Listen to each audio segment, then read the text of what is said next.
everyone, Mitch coming in for the Chimera's Core studio. Welcome to the show. Okay, so somewhat unexpectedly, we've got some extremely early spoilers. Yeah, I don't think Final Fantasy is coming out for quite some time, but we've got some exciting commanders to talk about already. Let's jump into them. First up, starting off with Cloud X Soldier.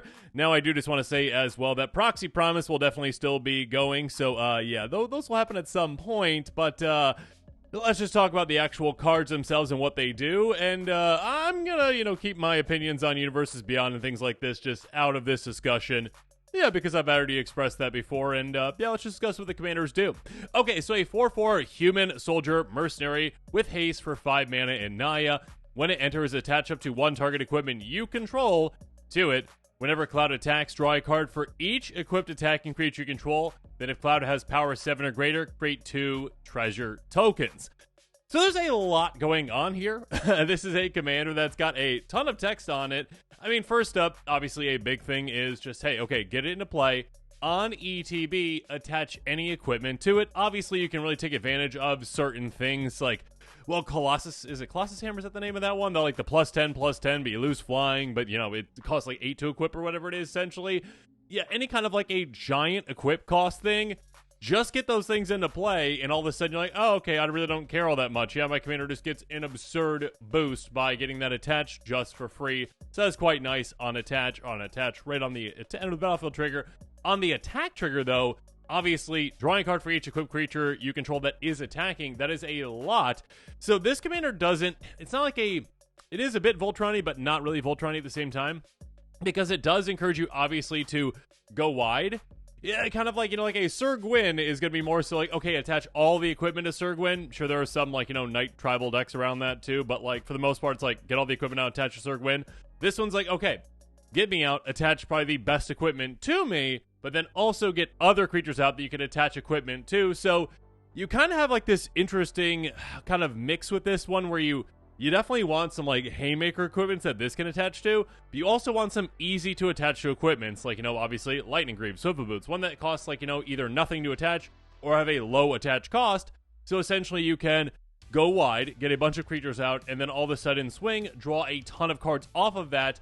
On top of that, making 2 treasure tokens. Yeah, I mean, technically there's some probably infinite combos with this as well. Like, okay, if you have like Doubling Season, plus that, plus, whatever, Goldspan Dragon, plus Aggravated Assault.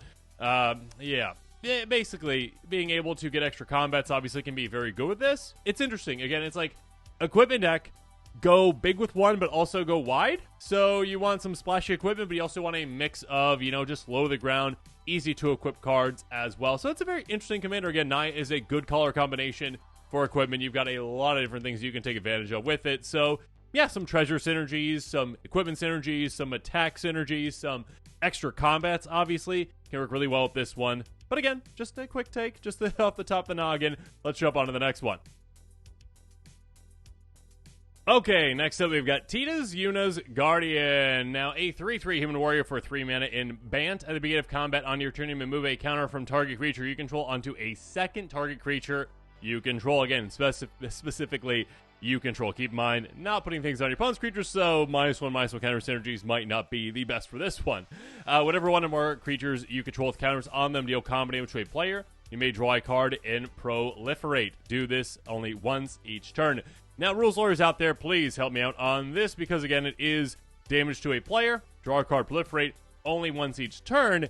I would assume that is per player, but let me know in the comments below if that is not per player, because, yeah, again, it has like a lot of specificity on this one. Again, it's like one or more, also once each turn. So it's either repeating the same thing, or it's just like, no, you only get it once in total. So like one card drawn and proliferate once. But if it's per player, that's even better, obviously. So regardless, I mean, the way that you want to build around this commander most likely is to obviously utilize a bunch of different kinds of counters effectively, but also, of course, have a bunch of creatures, most likely that are pretty low to the ground and evasive, the flying men type strategy that you might see like in an Edric Spymaster or Tress type deck, where you just get a bunch of low to the ground creatures out that, cost like 1 mana. Maybe you're just like, 1/1 flyers that have like a different type of effect on them. Think like Siren, Stormtamer, etc., etc.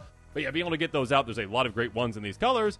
get those out, start swinging, and yeah, get counters on them, start moving those counters around, hit your opponents, proliferate, get even more counters on them, proliferate with other effects as well, make them even deadlier. Obviously, double strike could be great with this as well. Like, you know, certain things give double strike counters. Very, very rare, but there are certain things. But yeah, being able to give out double strike counters could be helping you hit even harder. Obviously, there's other kind of combat damage triggers you can take advantage of even more. But yeah, being able to kind of build like an Edric's Spymaster of Trest type deck around this one that also kind of focuses on counters too. So not just like, okay, a bunch of low-to-the-ground creatures. No. It's low-to-the-ground creatures that throughout the game you're going to build up and make more and more and more impactful through hitting, through proliferation, through moving around those counters. So it's a very interesting one indeed.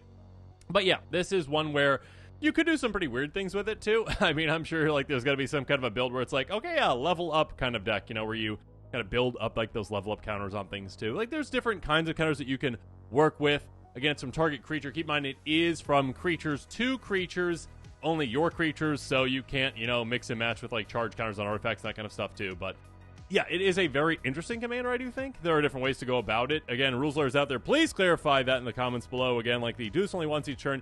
Is that per opponent? Or is that, yeah, just, hey, you only get one proliferate and one card? If it is proliferate 3, I mean, basically, and, you know, draw 3, because if you hit all 3 opponents, that is absolutely massive and huge, of course. But obviously, it's just a slight down step if it's just once in total. But yeah, it's always a very interesting commander for sure. And yeah, Flying Man type strategy could work very well with it.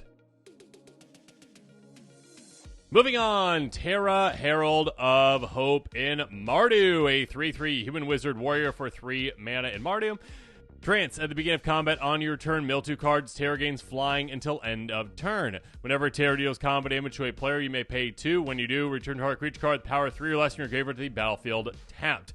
Interesting for sure. So, at the beginning of combat on your turn, you're milling 2 cards. You get flying automatically on this. So, it's interesting that this just like gains flying, but doesn't have flying perpetually. So, obviously, like on defense, you're not going to have flying.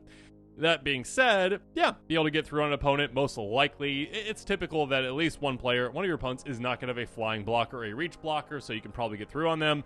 If not, sure, find other ways to grant evasion, maybe like a Whisper Soul Cloak obviously would just do the trick itself, or, you know, a way to give it Intimidate, Menace, etc., etc. That being said, obviously, a combat damage trigger can be quite good. Paying 2 to reanimate something. Now, a small power creature, yes, but of course there's ways to work around that, ways to really take advantage of that. Like, certain creatures just have, like, inherently, like, almost no power, but, like, an ETB, and they enter with, like, counters on them, essentially. So, something like that. Or just, like, Gary. Yeah, Gary, absolutely. Again, has a very small amount of power, but, yeah, a great, massive ETB effect. So, definitely keep that in mind as well. But yeah, being able to just keep bringing back more and more creatures. Obviously, extra combats really work very well with this one. Being able to just, okay, I'm going to keep milling with my commander, getting things in my graveyard. There's also Entomb type effects, obviously, that work really well with this, you know. Any kind of like, hey, go get some creatures out of your library. I'll put the exact creature that you want in your graveyard, then utilize this to get it out in combat. Obviously, some reanimation effects can work well too, but still. Yeah, with this kind of a commander, you'd probably focus mostly on, yeah, getting the right creatures in your graveyard, getting them out, using and abusing that. Keep in mind that, again, this commander works incredibly well with, well, extra combats, like I already mentioned. Again, getting that combat damage trigger multiple times. There's no cap to this one, though. There is no limit. It doesn't say, like, only once each turn. So, obviously, Double Strike works incredibly well with it, too. Being able to hit twice in a turn, you get that trigger twice. You've got to pay that 2 mana each time. That being said, yeah, you can do that pretty easily. So this is a commander where I do think that there's some interesting potential to it. It's kind of like Alesha-ish, but kind of with the mill factor in there too, and a little bit of evasion as well. It's quite nice. So it's an interesting commander. I do like it, and I think the potential is going to be pretty interesting for it. Okay, finally we've got, and yeah, Final Fantasy, huge fans out there. I apologize. I don't know what this character. I know the other ones. I just don't know this one. Ishtola? Let's go with that. Knight's Blast, a 2/4 cat warlock with vigilance for 4 mana. And Esper, at the beginning of each end step, if a player lost 4 more life this turn, you draw a card. Whenever you cast a non-creature spell with mana value 3 or greater, Ishtola deals 2 damage to each opponent, and you gain 2 life. So, yeah, punish your opponents and get, you know, benefit from it, essentially. Again, every single end step, beginning of each end step, not just your own. If a player lost 4 more life this turn, you draw a card. Now, when it comes to punishing players, you can actually punish yourself with this too, and that actually might be the easiest way to take advantage of that. Obviously, you kind of got to be careful of that, but you literally could just build like, okay, this is a commander where I build a deck where I have like the Wall of Blood type cards out there where I can just like set my life total. I can lose life as much as I want. And then I've got like some life swap type cards like Axis of Mortality to get back up to a much more manageable life total by swapping with one of my opponents and taking them down. So this could definitely be a strategy for this one because, yeah, you can draw, again, with each trooper on the table. I mean, it would be you losing the life if you're ensuring that that is, like, you know, the case. Essentially, you'd be like, okay, I lose 4 life this turn. Draw a card. 4 life next turn. Draw a card. 4 life next turn. Draw a card. 4 life next turn. Draw a card. 16 life in total loss. It's a lot for 4 cards, but still, it is a way to do it. That being said, obviously, if you have any kind of, like, repeating punishing effects on players, like Painful Quandary type cards, like that obviously you can really take advantage of. So, like, Group Slug could be a way to go about this. On top of that, obviously, whenever you cast a non-creature spell, mana value 3 or greater, 2 damage each opponent, you gain 2 life. Yeah, I mean, you're obviously halfway there. Again, it's if a player. It's not the total amount of life lost from players. If it was, obviously, you just automatically hit that. This is your commander.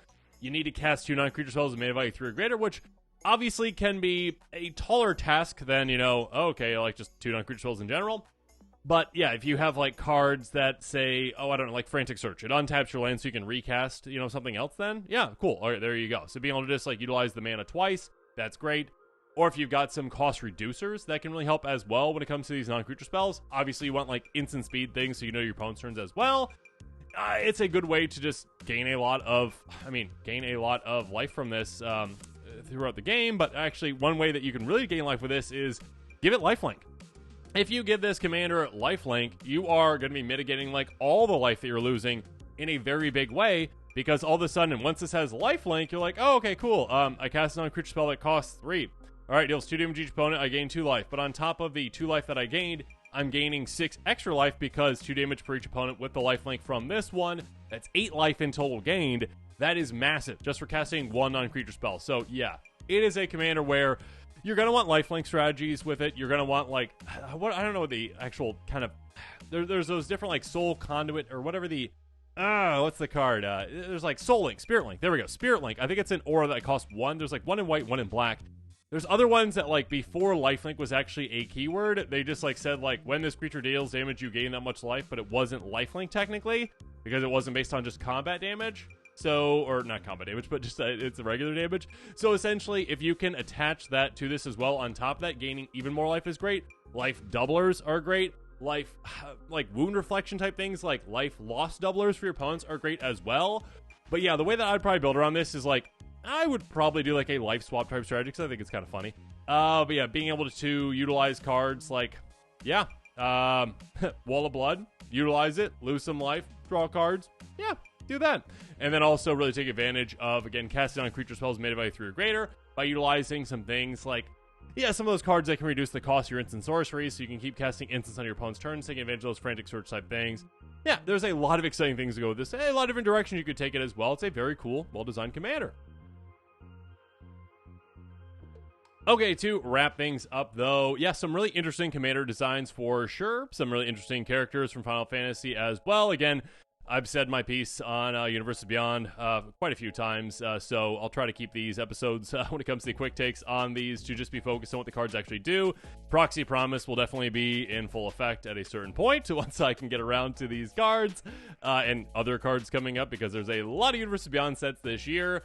That being said, you have some very interesting designs. I believe, I just looked this up, I believe that these are actually the Commander Precon commanders, so do keep that in mind when it comes to the actual set. When it comes to the date that this is all coming out, I believe that is going to be on June 13th is when the Final Fantasy set drops for Magic, so if you're excited about that, make sure you mark your calendar. But yeah, there's some very interesting commanders. Again, go at things in different ways, and it seems like they're finally starting to maybe tone down commanders from being like super pushed for the precons.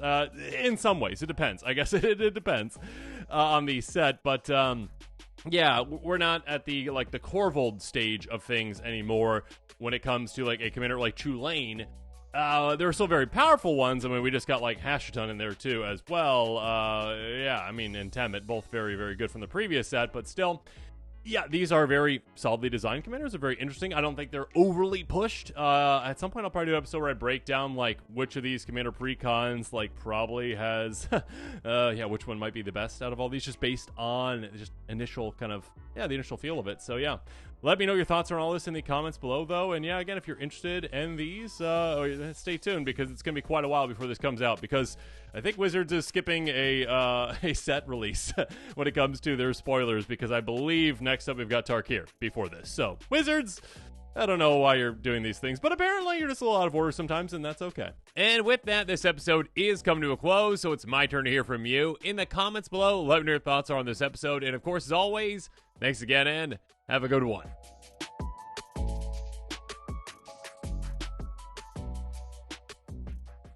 This show and episodes like this one are possible thanks to viewers like you. If you're looking for an easy way to help support this show, make sure that you like, share, and subscribe. Also, hit that bell notification icon so you don't miss any new episodes. You can also go check out our playmats and other merchandise at thecommandersquarters.com. Another easy way to support this show is with our TCG player affiliate links. So whether you're buying a deck or individual cards, you can use this general link right here or one in the description. And the final way that you can support this show is by supporting us directly by becoming a patron. There are many benefits to being a patron, and I truly couldn't do this without all of their support.